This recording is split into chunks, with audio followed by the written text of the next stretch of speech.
Oke, baik. Assalamualaikum warahmatullahi wabarakatuh. Pada kesempatan kali ini, kami dari kelompok 1 akan mempresentasikan tentang pemasaran kewirausahaan.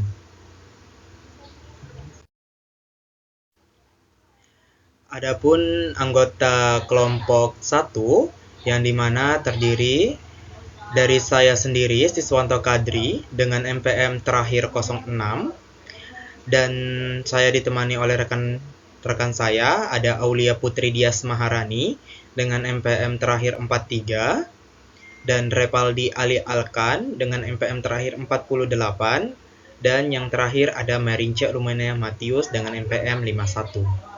Baik, selanjutnya saya akan serahkan kepada pemateri pertama kepada saudara Repaldi Ali Alkan. Saya persilahkan. Definisi dari pemasaran. Pemasaran adalah aliran produk secara fisik dan ekonomik dari produsen melalui perdagangan perantara ke konsumen. Definisi lain menyatakan bahwa pemasaran adalah suatu proses sosial dan manajerial yang membuat individu atau kelompok mendapatkan apa yang mereka butuhkan dan apa yang mereka inginkan dengan menciptakan, menawarkan, dan mempertukarkan produk yang bernilai kepada pihak lain. Tugas, fungsi, dan orientasi dalam pemasaran. Sebelum kita mengenal lebih dalam pemasaran ini, kita harus mengenal dulu fungsi pemasaran. Yaitu fungsinya itu terdapat banyak, yaitu fungsi perdagangan, pembelian, transportasi, pengudangan, standarisasi, keuangan, komunikasi, dan risiko. Selanjutnya terdapat tugas dari pemasaran.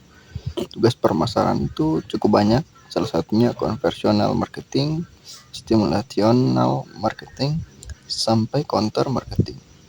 Dari tugas ini terdapat orientasi dari pemasaran. Di antaranya itu ada 4 aspek, yaitu konsep produksi, produk, penjualan, dan pemasaran. Dari 4 konsep ini terdapat keterkaitan yang menonjol, di antaranya produk dengan produksi, penjualan dengan pemasaran. Kenapa dikatakan sangat berkaitan? Karena produk otomatis dalam pemasaran itu mempengaruhi produk atau hasil jasa yang diproduksi. Jadi ketika kita melakukan pemasaran, otomatis kita harus mengerti dulu dan mengenal berapa jumlah produksi yang kita dapat olah, yang kita dapat hasilkan dari hasil produksi selama 1 bulan ataupun sepertahun. Dengan produksi itu kita akan menentukan kualitas yang akan menunjang penjualan termasuk harga dari pemasaran tersebut. Itu adalah strategi pemasaran. Ya, ini adalah pengertiannya. Jadi strategi pemasaran itu adalah serangkaian tujuan dan sasaran, kebijakan, serta aturan yang memberi arahan kepada usaha-usaha pemasaran dari waktu ke waktu pada masing-masing tingkat serta lokalisasi. Strategi pemasaran itu dalam secara zaman modern secara umum terdiri dari 3 tahap, yaitu yang pertama itu segmentasi pasar atau segmenting, yang kedua penerapan pasar sasaran, yang terakhir itu adalah penetapan posisi pasar atau positioning dalam pemasaran. Kita tadi sudah mengenal ada 3 tahap yang secara umum pada strategi dalam pemasaran di era modern. Yang pertama itu tadi segmentasi pasar. Jadi yang dimaksud dari segmentasi pasar ini adalah kegiatan membagi pasar yang bersifat heterogen dari suatu produk ke dalam satuan-satuan pasar, atau yang dikenal dengan segmen pasar yang bersifat tentu homogen. Dengan kata lain, segmentasi pasar adalah kegiatan membagi pasar menjadi kelompok-kelompok pembeli yang terbeda-bedakan dengan kebutuhan, karakteristik, dan tingkah laku yang berbeda yang mungkin akan membutuhkan produk atau bauran pemasaran yang terpisah.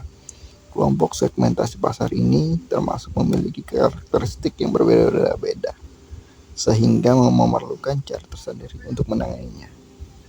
Jadi ini membuat segmentasi pasar ini tergantung dari 4 aspek ya. Segmentasi geografik, demografik, psikografik, dan tingkah laku. Yang selanjutnya itu proses segmentasi pasar dan pentingnya melakukan segmentasi pasar. Yang terakhir itu prasyarat segmentasi pasar yang efektif. Ini penjelasannya ada dalam buku. Selanjutnya yaitu target pasar.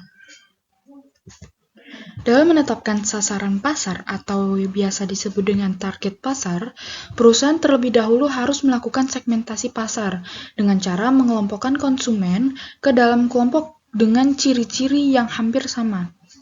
Setiap kelompok konsumen dapat dipilih sebagai target pasar yang akan dicapai.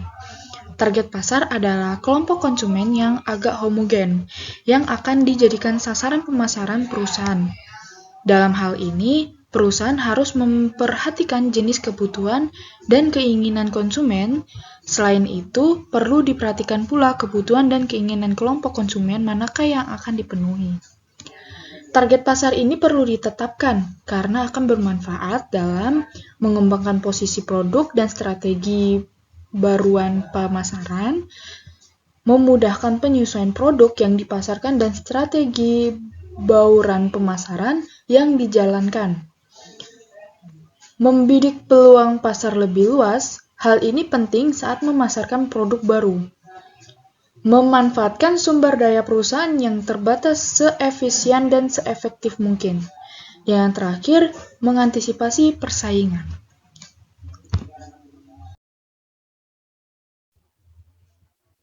Poin selanjutnya yaitu diferensiasi dan positioning. Yang pertama itu diferensiasi.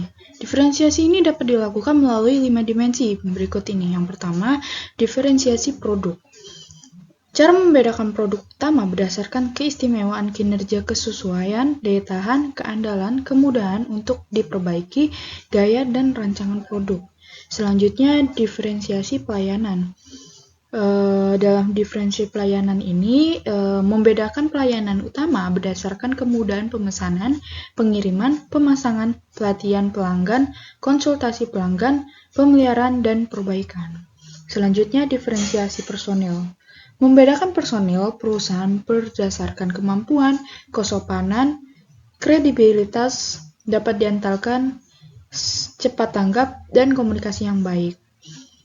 Habis itu, diferensiasi saluran. Langkah pembeda melalui cara membentuk saluran distribusi, jangkauan, keahlian, dan kinerja saluran-saluran tersebut.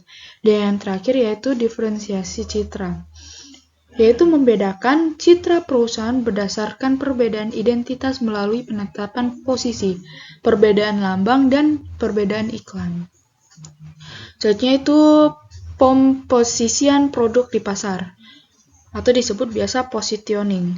Positioning adalah tindakan merancang penawaran dan citra perusahaan sehingga menempati suatu posisi kompetitif yang berarti dan berada dalam benak pelanggan sasarannya. Dalam positioning ini kita harus memilih pasar sasarannya. Setelah kita menentukan dan memilih pasar sasarannya itu, kita masuk ke langkah selanjutnya, yaitu menentukan strategi pokok untuk masuk ke dalam persaingan bisnis. Yaitu, yang pertama, memposisikan produk Anda di pasar sebagai langkah merebut pasar di pikiran konsumen. Yang kedua, strategi diferensiasi produk Anda sebagai langkah strategis untuk membedakan produk Anda dengan produk pesaing dalam pikiran konsumen. Dan yang terakhir itu strategi penguatan merek. Dari produk Anda sebagai langkah strategis untuk menahan konsumen agar tetap loyal, setia, bangga, dan puas dengan cara memasarkan dan menjual secara eksperimental dan emosional di hati para calon konsumennya. Lalu, penentuan target perusahaan. Agar manajemen perusahaan dapat bekerja dengan berorientasi pada sasaran-sasaran yang telah ditetapkan, maka sasaran-sasaran tersebut setidaknya memenuhi 5 kriteria, yaitu yang pertama, sasaran harus diurutkan secara hierarkis, dari yang paling penting hingga ke sasaran yang kurang penting untuk dicapai. Sebagai contoh, sasaran utama perusahaan dalam suatu periode tertentu adalah peningkatan tingkat pengembalian investasi.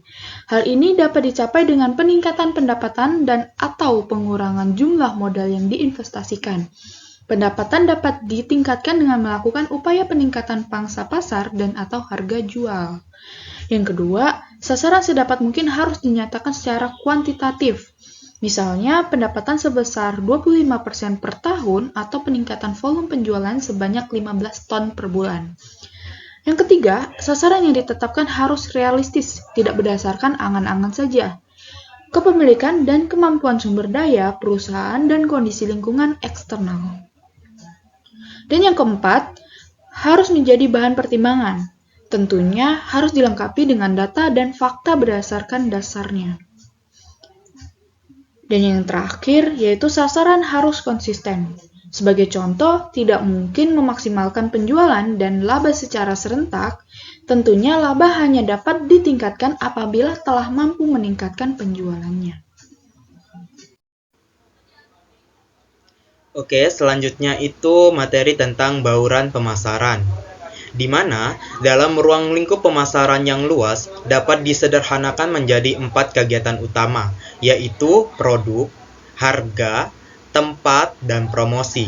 Kegiatan utama yang dimaksud adalah merupakan bidang keputusan yang penting yang diistilahkan oleh Coulter pada tahun 1997 sebagai bauran pemasaran atau marketing mix, yang didefinisikan sebagai perangkat alat pemasaran yang digunakan oleh perusahaan untuk mencapai tujuan dalam pasar sasaran.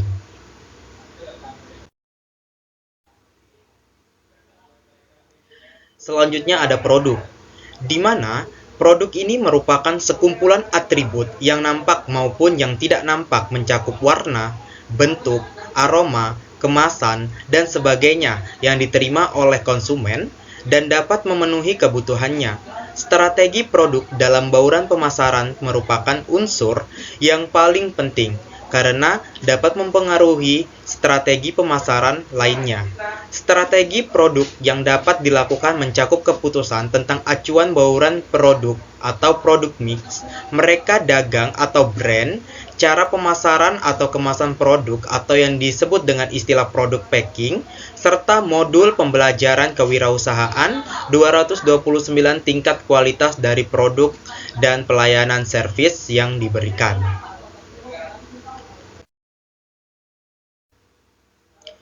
Selanjutnya ada harga, yang dimana harga itu adalah sejumlah uang yang harus dibayarkan oleh konsumen untuk mendapatkan suatu barang, atau dengan kata lain bahwa jumlah nilai yang ditukarkan oleh konsumen dengan manfaat atas menggunakan produk perusahaan. Salah satu kunci keberhasilan perusahaan dalam melaksanakan aktivitas pemasarannya adalah kebijaksanaan dalam penentuan harga. Hal ini penting karena harga yang ditetapkan oleh perusahaan akan menjadi bahan pertimbangan bagi konsumen untuk mengambil keputusan dalam pembelian produk.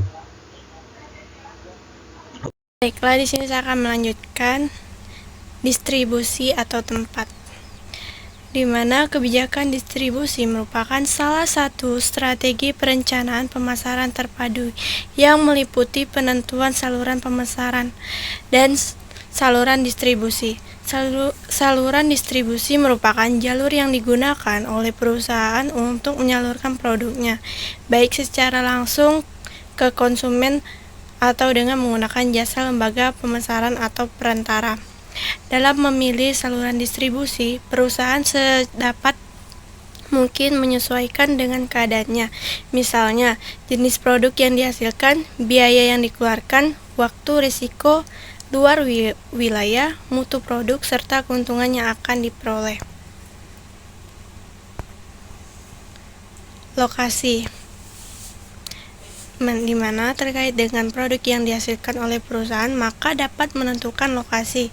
Beberapa hal yang perlu dipertimbangkan, yaitu kedekatan dengan konsumen atau pasar, yang kedua kedekatan dengan sumber bahan, yang ketiga keadaan infrastruktur, yang keempat ketersediaan informasi mengenai program pembangunan, yang kelima ketersediaan tenaga kerja, dan yang terakhir ketersediaan dana. Promosi,